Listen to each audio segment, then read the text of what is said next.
Chapter 25 Carrigan turned slowly and looked about his room. There was no other door, except one opening into a closet, and but two windows.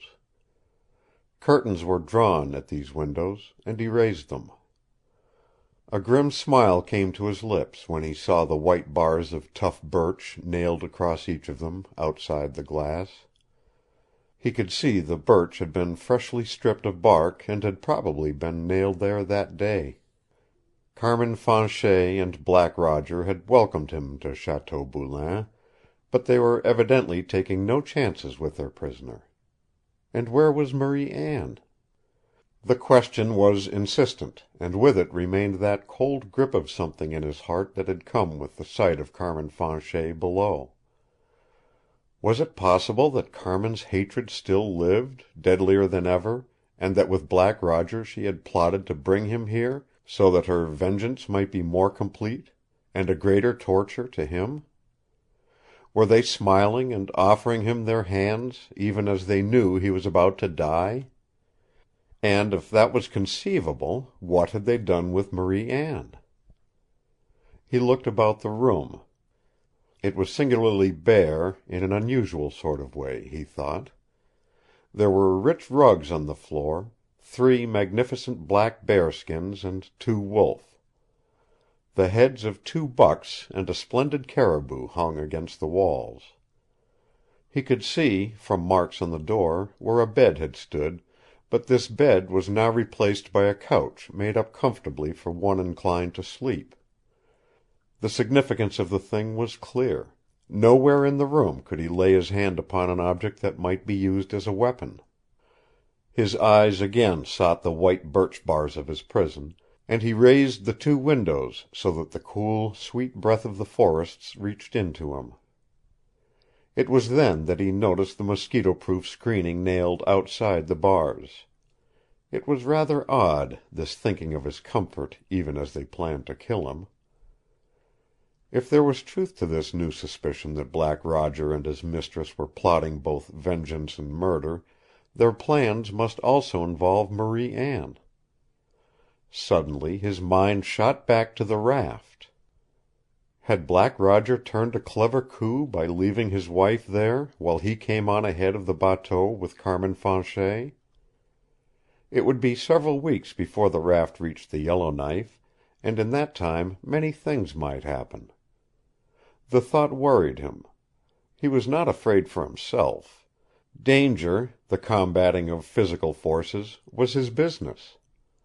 His fear was for Marie Anne.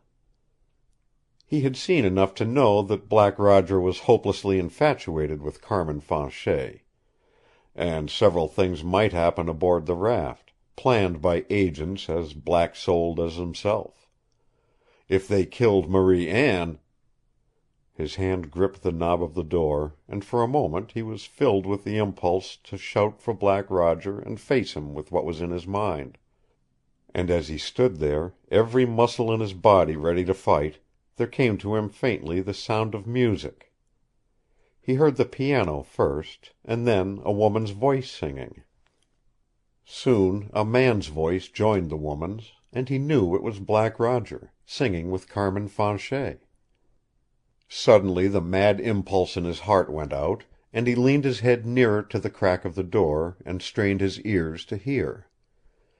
He could make out no words of the song, yet the singing came to him with a thrill that set his lips apart and brought a staring wonder into his eyes. In the room below him, 1,500 miles from civilization, Black Roger and Carmin Fanchet were singing "Home, Sweet Home." An hour later, David looked through one of the barred windows upon a world lighted by a splendid moon. He could see the dark edge of the distant forest that rimmed in the chateau, and about him seemed to be a level meadow, with here and there the shadow of a building in which the lights were out. Stars were thick in the sky, and a strange quietness hovered over the world he looked upon. From below him floated up now and then a perfume of tobacco smoke. The guard under his window was awake, but he made no sound. A little later he undressed, put out the 2 lights in his room, and stretched himself between the cool, white sheets on the couch. After a time he slept, but it was a restless slumber filled with troubled dreams. Twice he was half awake, and the second time it seemed to him his nostrils sensed a sharper tang of smoke than that of burning tobacco, yet he did not fully rouse himself, and the hours passed, and new sounds and smells that rose in the night impinged themselves upon him only as a part of the troublous fabric of his dreams. But at last there came a shock, something which beat over these things which chained him, and seized upon his consciousness, demanding that he rouse himself, open his eyes, and get up. He obeyed the command, and before he was fully awake, found himself on his feet. It was still dark, but he heard voices, voices no longer subdued, but filled with a wild note of excitement and command. And what he smelled was not the smell of tobacco smoke. It was heavy in his room. It filled his lungs. His eyes were smarting with the sting of it. Then came vision, and with a startled cry he leaped to a window. To the north and east he looked out upon a flaming world. With his fist he rubbed his smarting eyes. The moon was gone. The gray he saw outside must be the coming of dawn, ghostly with that mist of smoke that had come into his room. He could see shadowy figures of men running swiftly in and out and disappearing, and he could hear the voices of women and children, and from beyond the edge of the forest to the west came the howling of many dogs. One voice rose above the others. It was Black Roger's, and at its commands little groups of figures shot out into the gray smoke gloom and did not appear again. North and east the sky was flaming sullen red, and a breath of air blowing gently in David's face told him the direction of the wind. The chateau lay almost in the center of the growing line of conflagration. He dressed himself and went again to the window. Quite distinctly now he could make out Joe Clamart under his window, running toward the edge of the forest at the head of half a dozen men and boys who carried axes and cross-cut saws over their shoulders. It was the last of Black Roger's people that he saw for some time in the open meadow, but from the front of the chateau he could hear many voices, chiefly of women and children, and guessed it was from there that the final operations against the fire were being directed. The wind was blowing stronger in his face. With it came a sharper tang of smoke, and the widening light of day was fighting to hold its own against the deepening pall of flame-lit gloom advancing with the wind. There seemed to come a low and distant sound with that wind, so indistinct that to David's ears it was like a murmur 1,000 miles away. He strained his ears to hear, and as he listened there came another sound, a moaning, sobbing voice below his window. It was grief he heard now, something that went to his heart and held him cold and still. The voice was sobbing like that of a child, yet he knew it was not a child's. Nor was it a woman's. A figure came out slowly in his view, humped over, twisted in its shape, and he recognized Andre, the Broken Man. David could see that he was crying like a child, and he was facing the flaming forests, with his arms reaching out to them in his moaning. Then, of a sudden, he gave a strange cry, as if defiance had taken the place of grief, and he hurried across the meadow and disappeared into the timber, where a great lightning-ribboned spruce gleamed dully white through the settling veil of smoke-mist. For a space David looked after him, a strange beating in his heart. It was as if he had seen a little child going into the face of a deadly peril, and at last he shouted out for someone to bring back the Broken Man. But there was no answer from under his window. The guard was gone. Nothing lay between him and escape, if he could force the white birch bars from the window. He thrust himself against them, using his shoulder as a battering ram. Not the thousandth part of an inch could he feel them give, yet he worked until his shoulder was sore. Then he paused and studied the bars more carefully. Only one thing would avail him, and that was some object which he might use as a lever. He looked about him, and not a thing was there in the room to answer the purpose. Then his eyes fell on the splendid horns of the caribou head. Black Roger's discretion had failed him there, and eagerly David pulled the head down from the wall. He knew the woodsman's trick of breaking off a horn from the skull, yet in this room, without log or root to help him, the task was difficult, and it was a quarter of an hour after he had last seen the broken man before he stood again at the window with the caribou horn in his hands.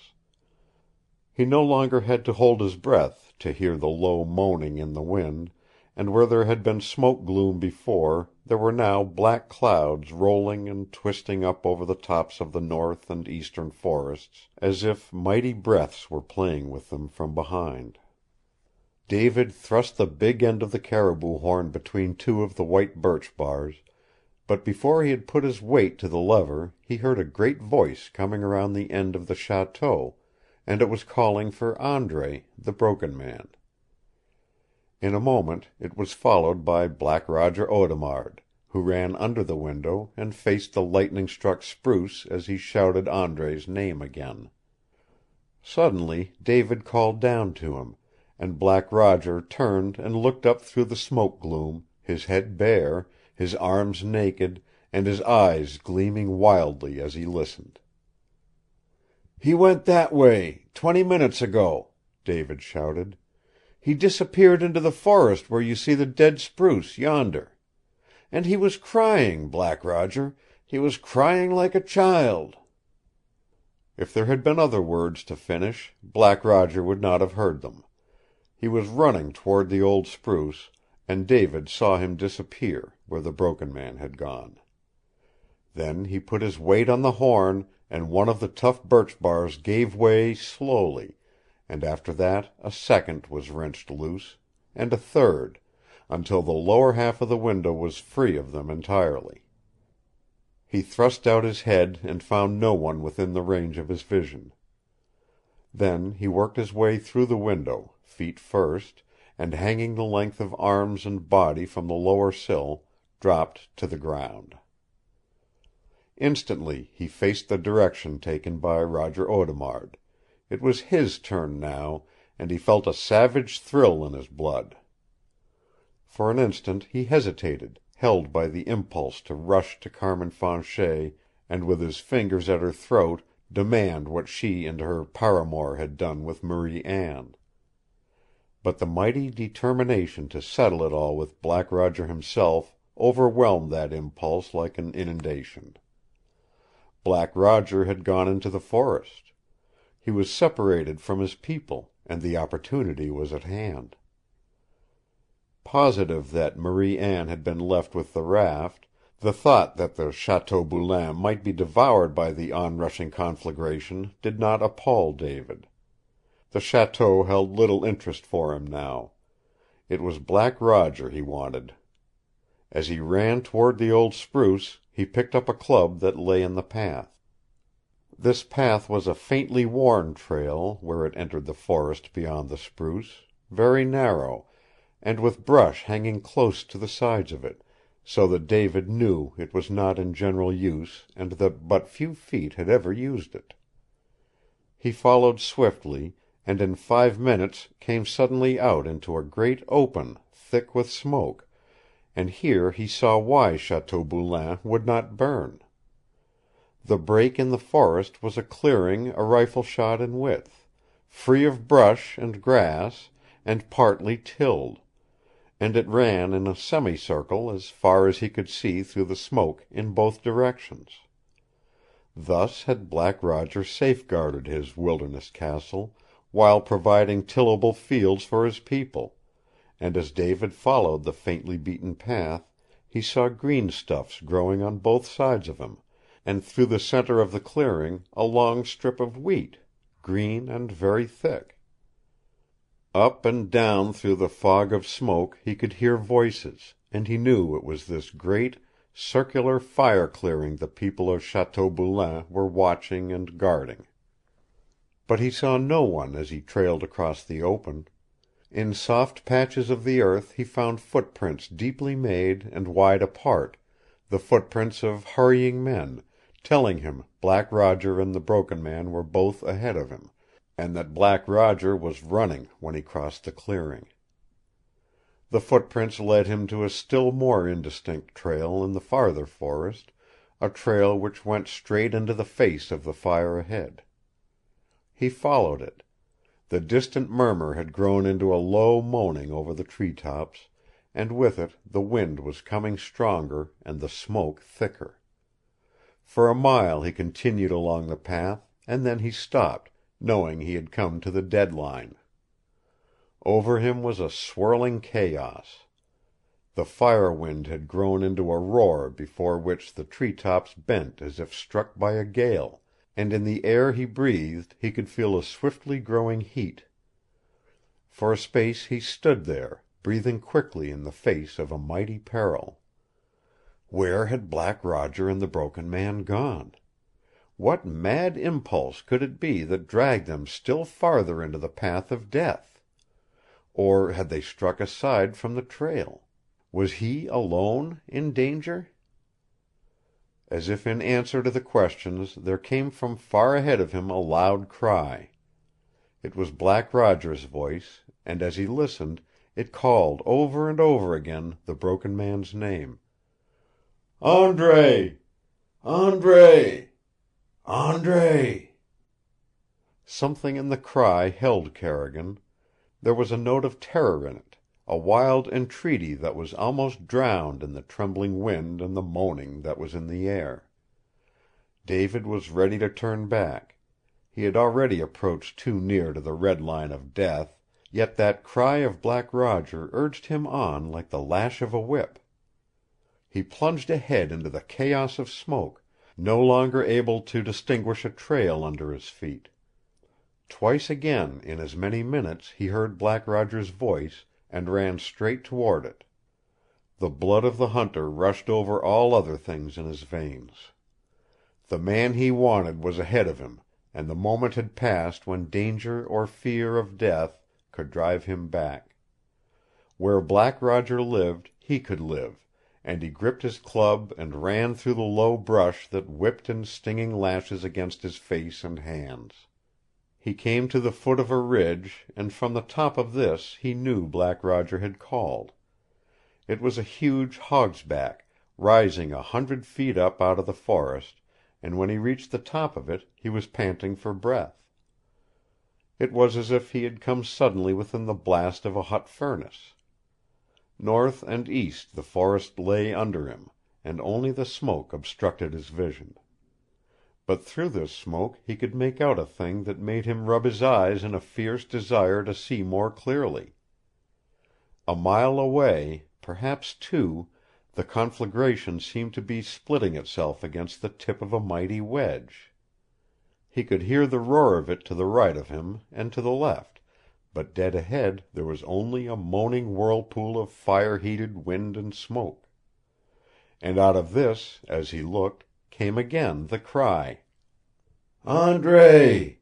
Andre! Andre!" Again he stared north and south through the smoke gloom. Mountains of resinous clouds, black as ink, were swirling skyward along the 2 sides of the giant wedge. Under that death pall the flames were sweeping through the spruce and cedar tops like racehorses, hidden from his eyes. If they closed in, there could be no escape. In 15 minutes they would inundate him, and it would take him half an hour to reach the safety of the clearing. His heart thumped against his ribs as he hurried down the ridge in the direction of Black Roger's voice. The giant wedge of the forest was not burning, yet, and Audemard was hurrying like mad toward the tip of that wedge, crying out now and then the name of the Broken Man. And always he kept ahead, until at last, A mile from the ridge, David came to the edge of a wide stream and saw what it was that made the wedge of forest. For under his eyes the stream split, and two arms of it widened out, and along each shore of the two streams was a wide fire clearing, made by the axes of Black Roger's people, who had foreseen this day when fire might sweep their world. Carrigan dashed water into his eyes, and it was warm. Then he looked across. The fire had passed, the pall of smoke was clearing away, and what he saw was the black corpse of a world that had been green. It was smoldering, the deep mold was afire. Little tongues of flame still licked at 10,000 stubs charred by the fire death, and there was no wind here, and only the whisper of a distant moaning sweeping farther and farther away. And then, out of that waste across the river, David heard a terrible cry. It was Black Roger, still calling, even in that place of hopeless death, for Andre, the Broken Man.